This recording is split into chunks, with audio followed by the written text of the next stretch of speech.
ओम नमः शिवाय। हर हर महादेव। जय शिव शंभु शिव शंकर अग्रेसर काशी विश्वनाथ नीलकंठ महादेव पार्थिवती शिव शंभु भोलेनाथ भगवान की जय। करौली शंकर महादेव की जय हो। हर हर महादेव। जय गणेश जय गणेश जय गणेश देवा। माता जाकी पार्वती पिता महादेवा। जय गणेश जय गणेश जय गणेश देवा। माता जाकी पार्वती पिता महादेवा। यहाँ हम एक घटना का वर्णन कर रहे हैं। आपने चाइना के दार्शनिक लाओ त्से तुंग का नाम सुना होगा, नहीं सुना होगा तो सुन लीजिए। जैसे कि यमन में दार्शनिक सुकरात थे, चाइना में दार्शनिक लाओ त्से तुंग थे। जैसे कि भारत में दार्शनिक शंकर थे, वैसे ही चाइना में दार्शनिक लाओ त्से तुंग थे। इस तरह से लाओ त्से तुंग को चाइना के दार्शनिकों का सम्राट कहा जाता है। यहाँ पर लाओ त्से तुंग ने बड़ी बड़ी लाओ त्से तुंग के दार्शनिक और फिलासफर बड़ी बड़ी किताबें लिखी गई हैं। बहुत गूढ़ किताबें लिखी गई हैं और इतनी गूढ़ किताबें लिखी गई हैं कि आप 100 बार पढ़ेंगे तो भी नहीं समझ में आएगा, और एकवीं बार पढ़ेंगे तो आधा तिया समझ में आएगा। तो आज मैं दुनिया के सारे फिलासफरों को, भारत तो फिलासफी की गढ़ रही है, भारत इंडिया हिंदुस्तान फिलासफी की गढ़ रही है, और ये फिलासफी इसके सनातन से आई है। सनातन क्या है? जो बार बार कहा जाता है, जो बार बार कहा जाता है। सनातन जिसका अंत नहीं है, सनातन जो शुरू से है, जो शुरू से है और जिसका अंत नहीं है, वह सनातन है। यह वक्तव्य हमारे पूज्य गुरुदेव करौली शंकर महादेव ने कहा है कि सनातन जो शुरू से है, सनातन जिसका अंत नहीं है, जो शुरू से है और जिसका अंत नहीं है, वही सनातन है। तो सनातन की परिभाषा भारतीय दार्शनिकों से, भारतीय फिलासफरों से, सनातनी संतों से और सनातन की संस्कृति ने आपको जाना, जिसका न आदि है और न जिसका अंत है, वही सनातन है। जो अनादि है, जो अनंत है, वही सनातन है। जो जिसका न शुरुआत है और न जिसका प्रारंभ है, न तो जिसका अंत है, वही सनातन है। सनातनी दार्शनिकों से आपने ये भी सुना, ये भी जाना कि चाइना के दार्शनिक लाओ त्से तुंग और यमन के दार्शनिक सुकरात की तुलना में भारतीय दार्शनिकता कितनी पुरानी है, कितनी पुरानी है। अब आप समझ सकते हैं, न जिसका आदि है और न जिसका अंत है, वह कितना पुराना होगा। पुराना के बाद नया शुरू होता है, और जिसका आदि ही नहीं है तो वह कितना पुराना होगा। अगर आपकी गणना में आ सकता है तो लाइए, लिखिए, बताइए, कमेंट करिए कि आपकी गणना में आ सकता है। इसी को जो है हमारे सनातनी संतों ने कहा है, गाया है, अपनी पुस्तकों में लिखा है, और वह इस प्रकार से, इसी को सनातनी संतों ने कहा है। मथुरा काशी द्वारका हरिद्वार जगन्नाथ, साधु संगत हरि भजन बिना कछु न आवे हाथ। मथुरा काशी द्वारका हरिद्वार जगन्नाथ, ये सभी तीर्थ हैं, यही सभी सनातन तीर्थ हैं। ये बहुत प्रसिद्ध तीर्थ हैं, बहुत अच्छे तीर्थ हैं, बहुत सुंदर तीर्थ हैं, और भारत भूमि में जम्बू द्वीप पर स्थित हैं। और इन तीर्थों के नाम है मथुरा काशी द्वारका हरिद्वार जगन्नाथ। इसका संबंध किसी न किसी सनातन महापुरुष से, सनातन अवतारवादी से, सनातन भगवानों से हुआ है। जैसे मथुरा काशी द्वारका जगन्नाथ हरिद्वार, काशी तो शिव भोलेनाथ शिव शंभु की नगरी कहा जाता है। द्वारका जो हरि का दरवाज़ा हो, जो भगवान के द्वार को ले जाने वाला रास्ता हो। हरिद्वार जगन्नाथ और मथुरा श्री कृष्ण से जुड़ी हुई यह सनातन अवतारित पुरुषों की नगरी, सनातन भगवानों की नगरी, सनातन देवी देवताओं की पूज्य नगरी। इस सनातन नगरी में कहते हैं कि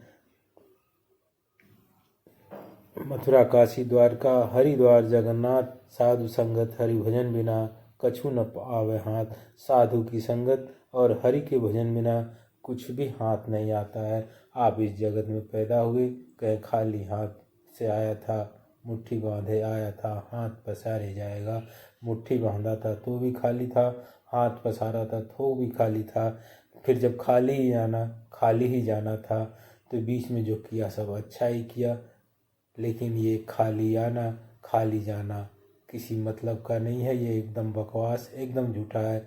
खाली हाथ न आया था, न तो खाली हाथ जाता है। दुनिया को देखने में लगता है खाली हाथ हो आया था, और देखने में लगता है कि तिकथी पर खाली हाथ बिठाया जा रहा है। वास्तव में तो ये होता है कि न तो खाली हाथ आता है, न तो खाली हाथ जाता है। जब आदमी पैदा होता है तो हमारे पूज्य गुरुदेव की वाणी के अनुसार जब आदमी पैदा होता है तो अपने पूर्व जन्मों के कर्मों को, स्मृतियों को, पूर्व जन्मों के भोग को लेकर पैदा होता है, और उस भोग को, उस कर्मों को काटता है। उस कर्मों को काटते काटते नए कर्मों का सृजन करता है। कहते हैं कि एक प्लेटफार्म की ऊंचाई लेकर आता है, मनुष्य जीवन को पाता है। कहा जाए मानव देह देवन को दुर्लभ, तो यह देहों को, दुर्लभ देह को पाने के लिए वह योग्यता तमाम योनियों से चलकर अर्जित करता है। और अर्जित करते करते सनातनी संतों ने कहा कि अंडज, पिंडज, उखमज, अस्थावर, ये 4 योनियों से गुजरते गुजरते आदमी पिंडज योनि के अंतिम योनि मनुष्य योनि में आता है। आप सुन लो कि इस जग संसार में सनातनी संतों ने कहा है कि जीवों की उत्पत्ति 4 तरह से होती है। वो है अंडज, पिंडज, उखमज, अस्थावर। इन 4 तरह के जीवों में जो सबसे उन्नत जीव है, जिसके पास विचार है, जो शक्ति है, जो सोच सकता है, जिसका विवेक है, जिसके पास छोटे और बड़े का भेद है, जो ऊंच और नीच को सोच सकता है और ऊंचाई और गहराई को सोच सकता है, आसमान की ऊंचाई में कल्पना कर सकता है तो पाताल की गहराई में भी विचार कर सकता है, जो विज्ञान की उन्नति को अपने विवेक से विकसित कर सकता है तो परमाणु बमों के प्रयोग द्वारा इसको विनाश करने की क्षमता भी विकसित कर सकता है। वह आदमी मानव का देह है। मानव का देह यहाँ पर अगर दिग्भ्रमित हो जाता है तो उन्हीं दिग्भ्रमित मानव के दो जो युद्धों, लड़ाइयों में मानव का ही नाश करते हैं, इस जगत, इस पृथ्वी का विनाश करते हैं। वो अपने पराये का भेद, एक दूसरे का वध, धर्मों का भेद, और इन सब के चलते, इस कलयुगी घृणा के चलते वह एक दूसरे को समाप्त करने को तुले हैं। और सनातनी संतों ने इसी को कहा है कि एक दूसरे को, सनातनी संतों ने इसी को कहा, एक दूसरे को समाप्त करने की जगह अपने मूल को पहचानो। तो मूल को पहचानने के लिए यहाँ पर कहा गया है, मथुरा, काशी, द्वारका, हरिद्वार, जगन्नाथ, साधु संगत, हरि भजन बिन कछु न आवे भांत।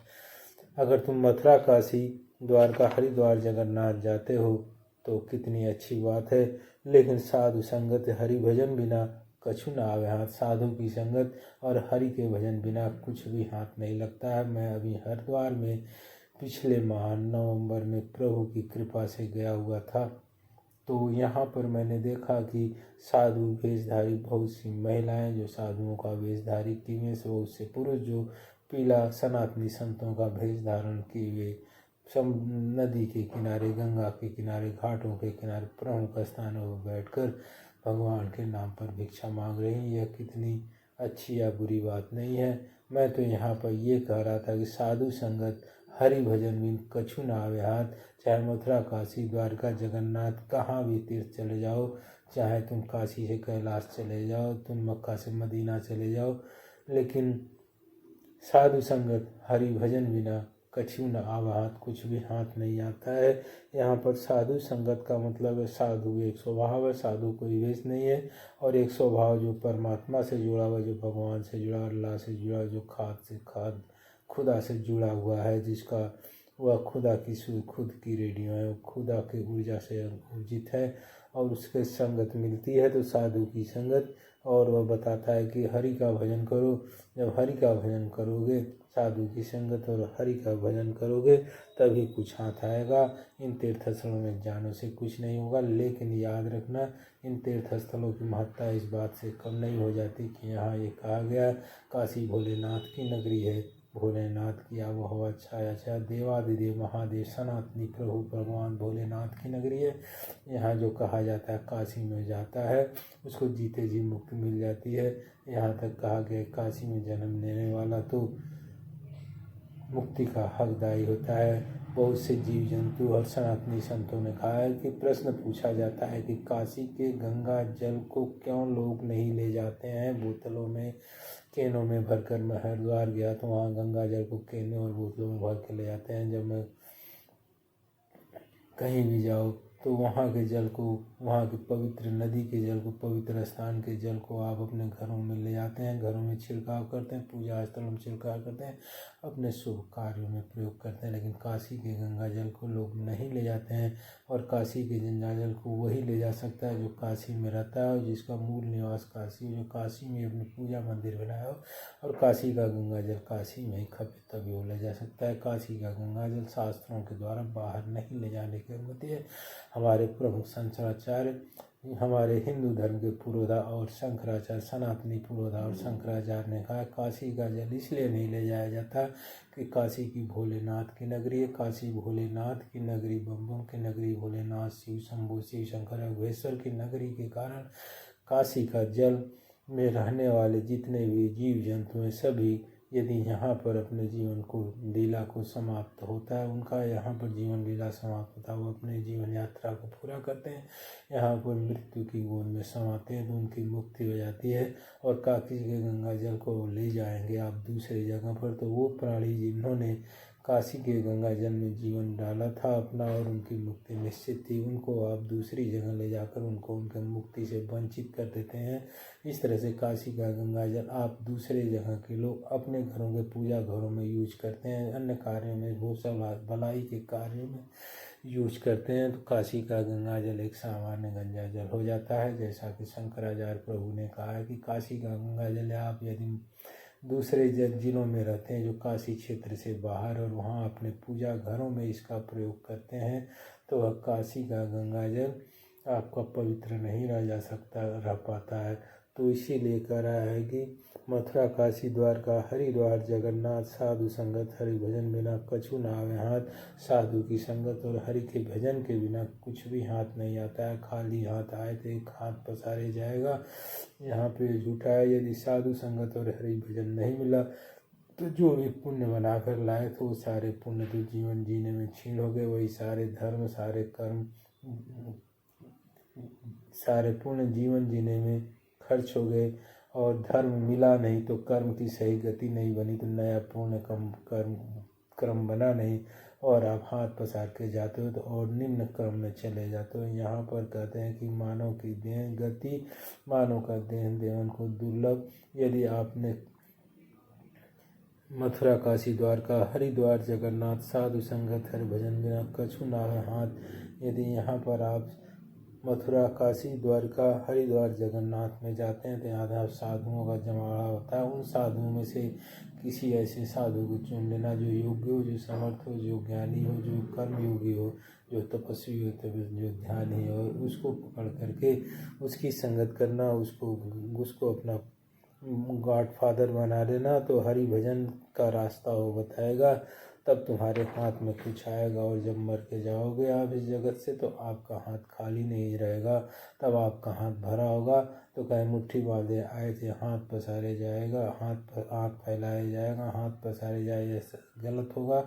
और यहाँ होगा कि मुट्ठी बांध के आया था तो कुछ लेके आया था। और साधु संगत हरि भजन तुमने पाया, मथुरा, काशी, द्वारका, हरिद्वार, जगन्नाथ में जाकर सच्चे साधु को खोजा, सत्य भगवत भक्त खोजा, सच्चे धर्म परायण को खोजा, और सच्चा योग्य कर्मठ आदमी को खोज करके उस साधु की संगत किया, उसको अपना प्रभु बना लिया, गुरु बना लिया। तो उसके द्वारा हरि का जो भजन बताया जाएगा, जो प्रभु का भजन बताया जाएगा, उस भजन को करने के बाद आपका पुण्य जनित होगा। और पुण्य जनित होने के बाद जब आप मरते हो तो दोनों मुट्ठी हाथ में, दोनों हाथ मुट्ठी बांधे आए थे, हाथ पसारे नहीं जाएगा, हाथ भरा हुआ जाएगा, आंचल भरा हुआ जाएगा, झोली भरा हुआ जाएगा, और आपकी गति मानव देह से ऊपर की गति हो जाएगी। तो इसी को कहा गया है कि मथुरा, काशी, द्वारका, हरिद्वार, जगन्नाथ, साधु संगत, हरि भजन भी कछु न आवे हाथ। ओम नमः शिवाय, ओम नमः शिवाय, ओम नमः शिवाय।